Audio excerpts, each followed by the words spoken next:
Hi, it's Janet McHugh. If you're looking for another great cookie recipe, you've turned into the right spot. Today I'm going to be making oatmeal raisin cookies. It's a really basic recipe. I already gave you some tips on making cookies on my last cookie recipe. You're going to have to look for those on it. Chocolate chip cookies right here on my YouTube channel. But I realized I probably missed a couple things that I thought were obvious to people, but I've had a couple comments from people, and so I'm going to go over a couple quick tips that you may or may not know. So if you already know them, kind of zoom past them. And if you don't, here you go. First of all, if you're not real good at measuring, get yourself a good set of measuring spoons. This is a complete set. It's got everything from tablespoon, half a tablespoon, teaspoon, all the way down to quarter teaspoon, all right? So if you're not comfortable measuring with your hands, that's what you need. Now mine are on a ring. When they go back in the drawer and I'm not using them. When I'm using them, I pull them off the ring. That way they're available. Okay, second of all, I have more than one set, but this is a good set of dry measuring cups. I mentioned dry because this is good for flour, sugar. If you're using brown sugar, you pack it down in. White sugar, you just pour it in. You can't pack white sugar that good. You just pour it in, level it off, unless the recipe says heaping, then you just pour it till it mounds, and that's your heaping, for instance, cup. If you're using brown sugar, you pour it in, pack it down in, pour in more, pack it till it's firm. Okay, that's packed brown sugar.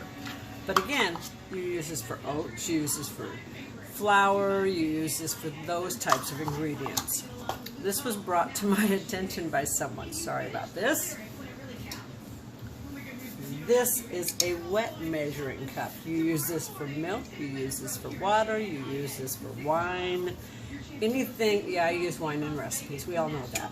Anything you use that's liquid, oil, liquid higher measurement than a tablespoon, you're going to put in something like this. There's tall, skinny versions of those. I have those too. I just want you to see the difference. You do not measure dry ingredients in this. You measure them in this, okay? I know someone that didn't know the difference and said they were an experienced cook and they're in their 30s. They, of course, questioned me on it, but that's okay. They do things their way. I do things my way, but I just need you to see the difference. These are also for dry ingredients. You notice, for instance, this is a cup right here. It's got a tablespoon right here. It's really handy. I love these. These are good for scoops, for scooping into stuff. I love this set too. So I have multiple sets. When I'm not using my regular mixer like this, I have wire whips I use, okay? I also use spatulas to mix things. I use wooden spoons to mix things. And like I said, I do have wire whips of different sizes. I use these if I'm mixing like eggs and milk and that type of stuff. If it's a small batch of something, I do it by hand. This would be what I would use, okay? So that's basically what I wanted you to know. And then I also want people to realize, and I found out again, people don't realize, this is baking powder, this is baking soda. They're not interchangeable.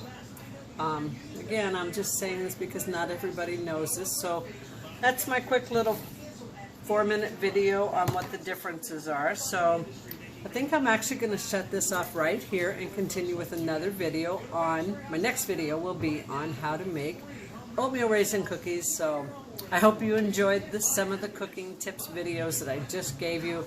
This is Janet McHugh at janetmchugh.com. This will be a quick upload. I'm just going to throw it in as a bonus video. Thanks for tuning in to me on YouTube and 11 other social media sites. Have a great day. Bye.